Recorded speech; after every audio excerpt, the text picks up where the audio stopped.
There are many things to take into consideration when it comes to summoning on a banner.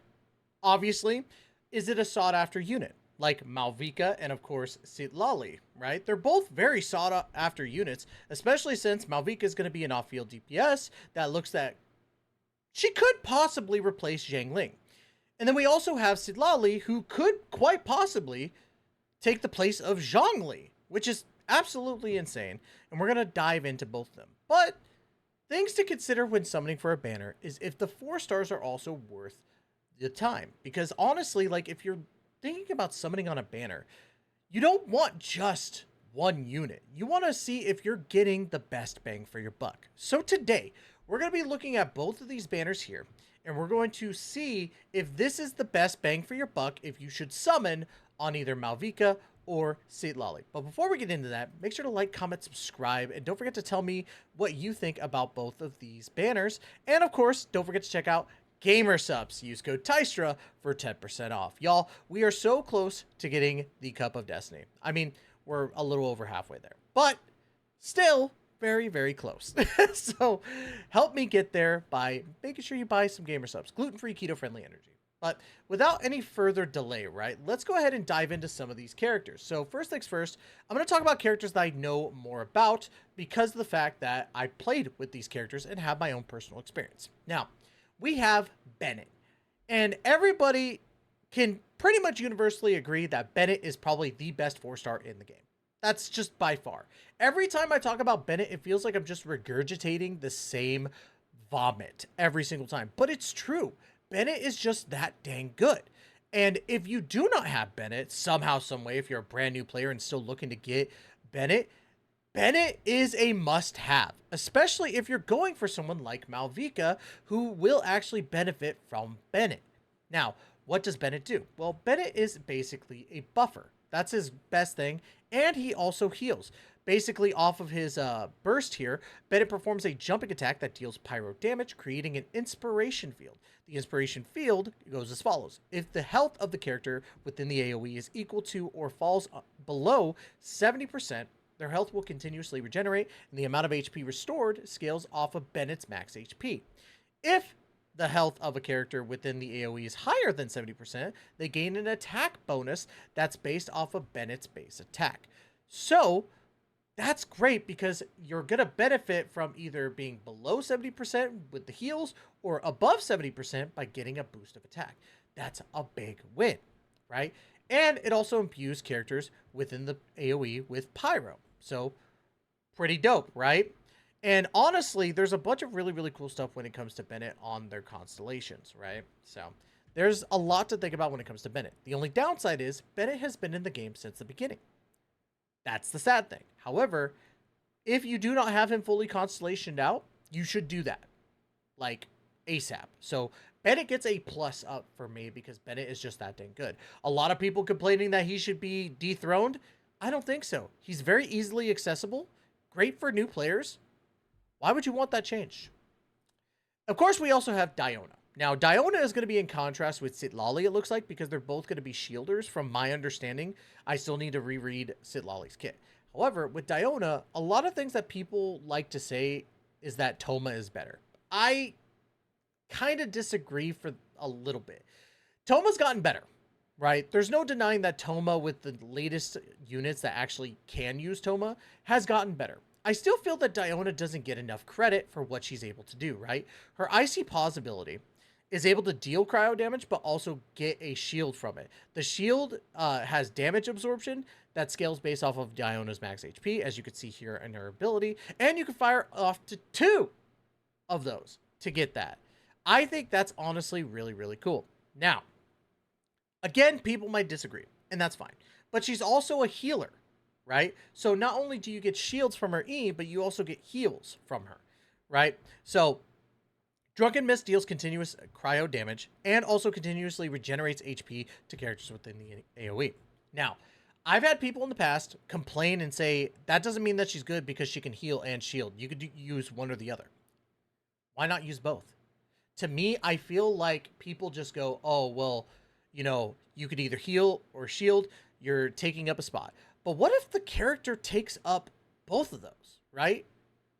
She does good. And this is coming from a Diona hater. I hate Diona as a character, but there's no denying that Diona has a place in teams to be very beneficial.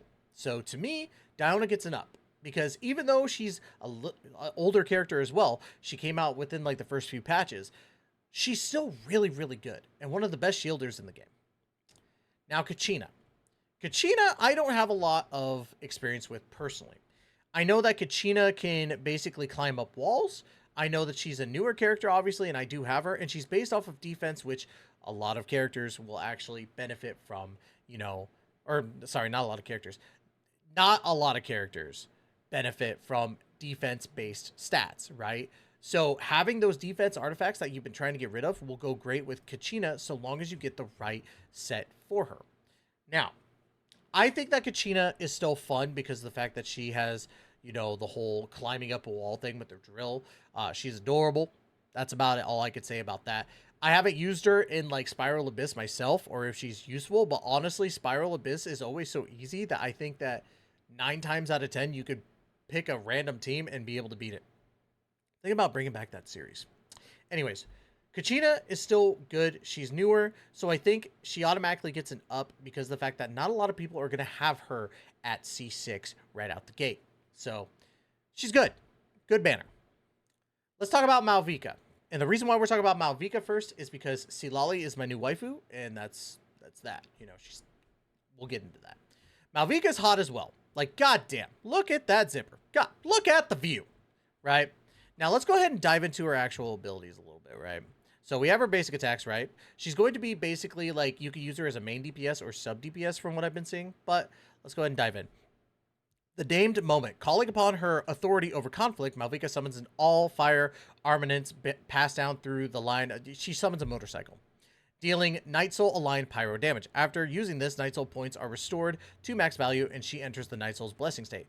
If you tap it, or tap this skill, it'll manifest as a ring of searing radiance. The ring follows the current active character and attacks nearby enemies in intervals, dealing pyro damage, so it's an AoE. If you hold it, manifests as a Flame Strider. In this state, Mavuika can ride the Flame Strider at high speeds and activate the hidden backup propulsion module to temporarily cross various terrain types and glide mid-air. She basically could fly, climb, and speed, which is insane. Her normal charge and plunging attacks will also be converted to deal Night Soul aligned pyro damage, which cannot be overridden. When sprinting, she also deals Night Soul aligned pyro damage to opponents along her path. So she could do damage as she's riding, she could do damage as she hits. It's pretty freaking crazy, right? Now, as we scroll down, we got our burst here, the Hour of Burning Skies. Mavuika's elemental burst is not reliant on energy, but instead on fighting spirit. So if you're an HSR player, it's kind of like Acheron's ability or ultimate, where you rely on certain aspects, right? So let's dive into what fighting spirit is. When Mavuika has at least 50% fighting spirit, she can consume it all to unleash her elemental burst. Mavuika can obtain fighting spirit via the following methods. When in combat, Night Soul points consumed by nearby party members are converted into fighting spirit, so she would probably team well with a Jalonin or a main DPS as her sub DPS, so like Milani or Kinich, right? When nearby party members' normal attacks hit opponents, Mavuika gains 1.5 fighting spirit, and this could trigger once every 0.1 seconds. After using, Mavuika gains 10 Night Soul points and enters Night Soul's blessing state. Riding her Flame Strider high into the air, she uses a powerful Sunfell slash against opponents on the ground, dealing Night Soul aligned AoE pyro damage and entering the Crucible of Death and Life state. During this time, Mavuika's various actions will no longer consume Night Soul points, and her interruption resistance is increased. Also, the damage dealt by Sunfell Slice and Ancient Name Unbound's normal and charge attack is increased based on Crucible of Death and Life, so on and so forth. Basically, she's going to be able to do damage. Now, I would say run her as an off-field DPS.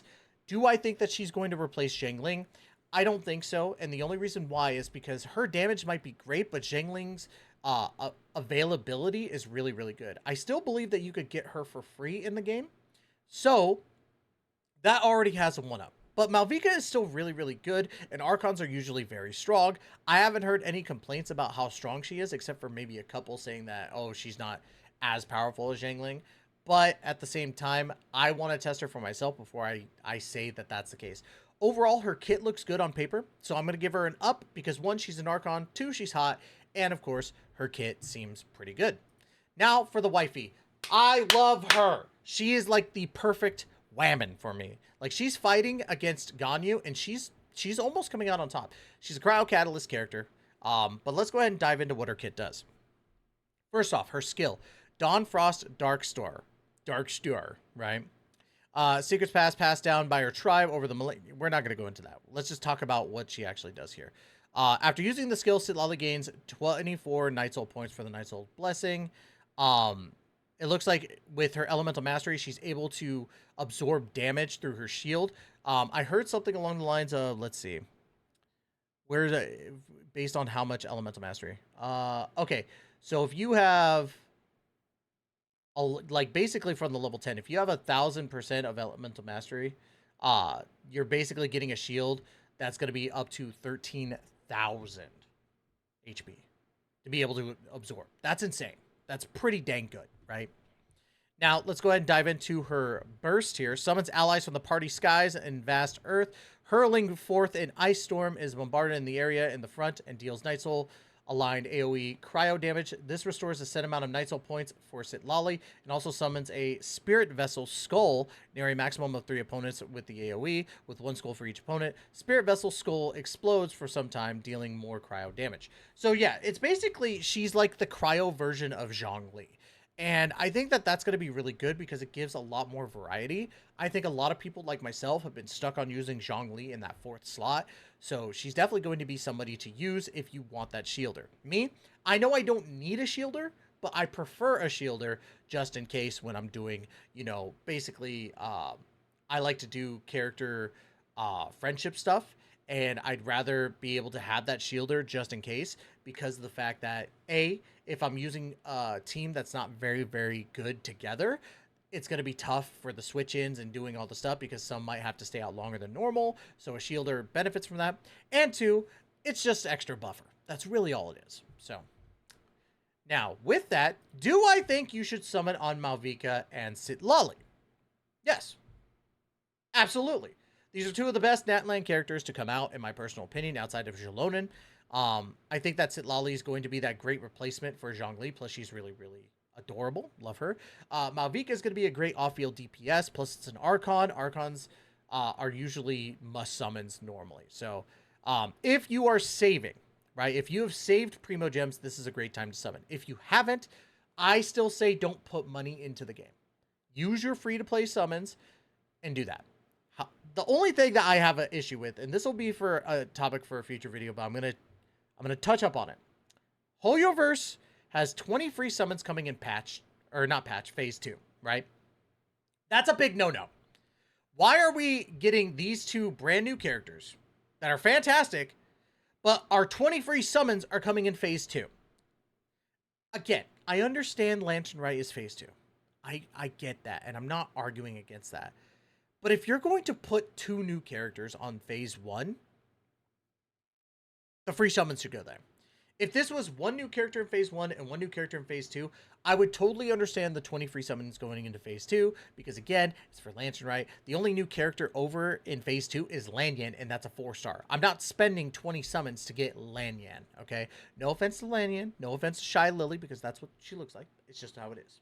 Now, but I digress. Should you summon on these banners? If you have your free-to-play summons, yes. I think that you should spend your summons on these banners. These are both really, really good banners in general. If you don't get Citlali, you'll get Diona. If you don't get Mavuika, that's fine. You have Zhangling, you'll be fine.